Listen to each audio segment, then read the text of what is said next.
நீங்கள் சோர்ந்து போயிருக்கலாம், அல்லது உங்கள் முயற்சிகள் பலன் தரவில்லையே என்று கவலைப்படலாம். ஆனால் இன்றைய இயேசுவின் வார்த்தைகள் உங்களுக்கு ஒரு புதிய நம்பிக்கையை தருகிறது. ஓசேயா 14ஆம் அதிகாரம் 7வது இறை வார்த்தை. அவர்கள் திரும்பி வந்து என் நிழலில் குடியிருப்பார்கள், கோதுமை போல் தழைத்தோங்குவார்கள், திராட்சை கொடி போல் செழிப்படைவார்கள்.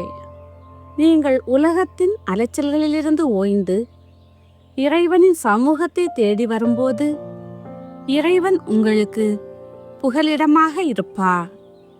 கதிரவனின் வெப்பம் தாக்காதபடி ஒரு நிழல் எப்படி பாதுகாக்குமோ அப்படியே உங்கள் பிரச்சனைகளிலிருந்து இறைவன் உங்களை காப்பார்.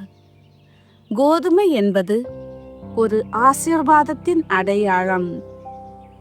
நீங்கள் செய்கிற வேலையிலும் தொழிலிலும் படிப்பிலும் இறைவன் உங்களை கோதுமை மணி போல் பெருக செய்வார்.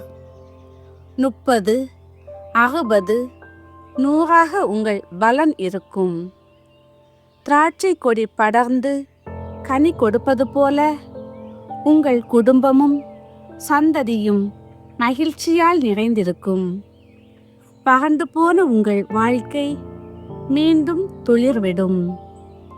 எங்கே முடிந்துவிட்டது என்று நினைத்தீர்களோ அங்கே ஒரு புதிய தொடக்கத்தை இறைவன் உங்களுக்கு அருள்வார். ஆமேன்.